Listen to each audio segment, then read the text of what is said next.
नमस्कार मित्रों। इस वीडियो में मैं आपको ये बताऊंगा कि करप्शन को कैसे कंट्रोल किया जा सकता है, भ्रष्टाचार को कैसे हम नियंत्रित कर सकते हैं। पहले मैं आपको अपना परिचय दे दूं। मेरा नाम है अमित अग्रवाल, उम्र 43 साल। मैं गाजियाबाद दिल्ली में रहता हूं और मेरा व्हाट्सएप नंबर नीचे दिया हुआ है। तो दोस्तों, जब मैं करप्शन की बात करता हूं तो उसमें क्राइम, मिसमैनेजमेंट, कॉम्प्लेक्स सिस्टम, ये सब कुछ उसमें शामिल होगा। यानी कि अपराध को कैसे कम किया जा सकता है, जो हमारे में अव्यवस्था है वो कैसे ठीक की जा सकती है, और जो एकदम कॉम्प्लेक्स सिस्टम है, जो जटिल प्रक्रिया है, उनको कैसे सुधारा जा सकता है। मैं वो सारे उपाय एक एक करके आपको बताऊंगा। जो उपाय मैं आपको बताने जा रहा हूँ, अभी तक मैंने ये उपाय 10,000 लोगों को बताया है। और मैं इसका एक सर्वे कर रहा था पिछले 5 सालों से, और मैंने क्या पाया कि 80% लोगों को ये मुद्दे पसंद आए। मैं पिछले 5 वर्षों में 500 बार जंतर मंतर जा चुका हूँ, जहाँ पर दिल्ली में जहाँ धरने लगे रहते हैं। वहाँ जाने का लाभ ये होता है कि वहाँ पर हर किस्म के कार्यकर्ता और आम लोग आते रहते हैं और उनसे बात करने का मौका मिलता रहता है। मेरे फेसबुक में 5,000 मित्र जुड़े हुए हैं और यूट्यूब में मेरे 30,000 सब्सक्राइबर हैं। तो दोस्तों, मेरा पहला उपाय ये है कि हमारे देश में कोई भी पॉलिटिकल पार्टी नहीं होनी चाहिए। जैसे कि अभी बीजेपी है, कांग्रेस है, आम आदमी है और भी सैकड़ों पार्टियां हैं। पार्टी सिस्टम हमें ख़त्म कर देना चाहिए। और पार्टी सिस्टम ख़त्म होने का मतलब क्या हुआ कि एमपी एमएलए जो हम चुनते हैं वो सारे के सारे निर्दलीय होने चाहिए। जब हम वोट डालने जाएं तो किसी भी पार्टी का बटन ना दबाएं, हम लोग सिर्फ निर्दलियों का बटन दबाएं। तो इससे क्या होगा कि सारे एमपी और एमएलए निर्दलीय चुन के आएंगे।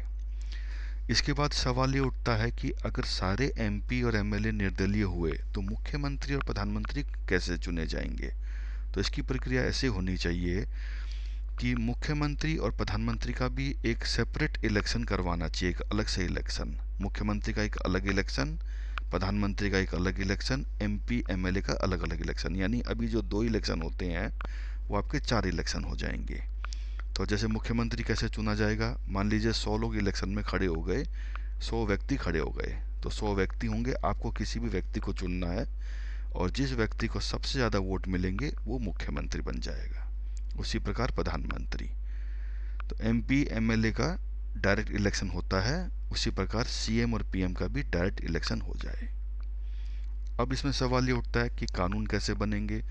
कानून वैसे ही बनेंगे जैसा भी बनते हैं, कि संसद में कोई भी एमपी को ये अधिकार होगा कि वो अपना प्रस्ताव रख सकता है। बाकी सारे एमपी उस पर सवाल जवाब करेंगे और लास्ट में आखिरी में वोटिंग होगी।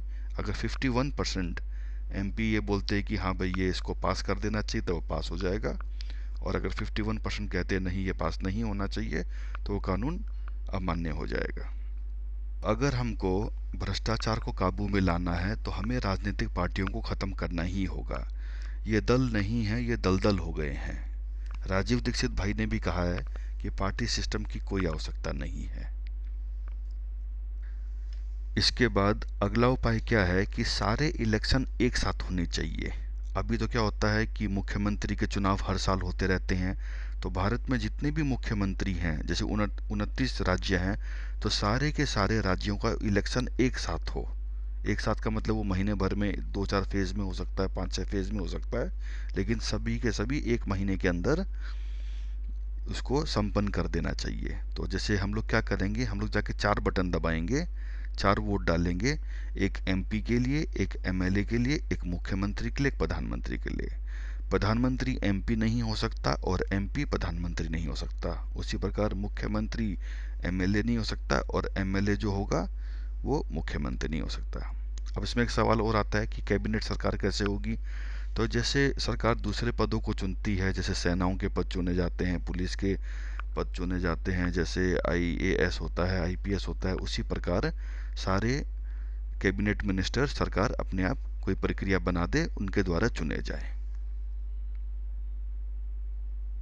अब इसके बाद मेरा अगला प्रस्ताव है कि एमपी, एमएलए और सीएम, ये तीनों जो हैं, इनकी 5 साल का समय होता है, उनके समय को घटा के 2 साल कर दिया जाए। और प्रधानमंत्री का 5 साल की जगह 4 साल कर दिया जाए। इस प्रस्ताव में कुछ लोगों को ये प्रस्ताव पसंद नहीं आएगा। अगर आपको ये पसंद नहीं आता है तो इसको कोई दिक्कत नहीं है, आप इस प्रस्ताव को छोड़ सकते हैं, हम अगले प्रस्ताव में जा सकते हैं। लेकिन अगर 5 साल से जितना हम कम कर दें 2 साल तक, तो उतना उचित है इसमें। क्योंकि अब जब पॉलिटिकल पार्टियां ही नहीं है तो जो एमपी एमएलए सीएम हैं उनको अपना अपना कार्य करना है, किसी को कोई रिपोर्ट देनी नहीं, अपना अपना कार्य करना है। तो इसलिए इतना समय काफ़ी है। इससे ये भी रहेगा कि उनके ऊपर काम करने का दबाव बना रहेगा, और 2-2 साल में इलेक्शन होंगे मुख्यमंत्री एमपी एमएलए के, तो उनको अपना काम जल्दी करना होगा। प्रधानमंत्री के लिए 4 वर्ष इसलिए रखा गया है क्योंकि देश बहुत बड़ा है। अगर छोटा देश होता तो इसको भी 2 साल किया जा सकता था। अगला प्रस्ताव है कि जैसे हमारी सदन में लोकसभा और राज्यसभा दो होती है, तो उसमें राज्यसभा को बंद कर दिया जाए। राज्यसभा की कोई आवश्यकता नहीं है, केवल लोकसभा होगी, और लोकसभा जो कानून पास करेगी वही पूरे देश में लागू होगा। राज्यसभा में पास कराने की कोई आवश्यकता नहीं है, क्योंकि राज्यसभा को बंद कर दिया जाए। उसी प्रकार जितने भी स्टेट्स के अपर हाउसेज होते हैं उनको भी बंद कर दिया जाए। वैसे सिर्फ आज के दिन 5 ही स्टेट्स में अपर हाउस बचे हैं, उनको भी बंद किया जा सकता है, उनकी कोई आवश्यकता नहीं है। आपको मैं और उपाय अगले वीडियो में बताऊंगा। अगर आपको मेरा ये वीडियो पसंद आया है तो लाइक बटन दबाएं और सब्सक्राइब करना ना भूलें। धन्यवाद।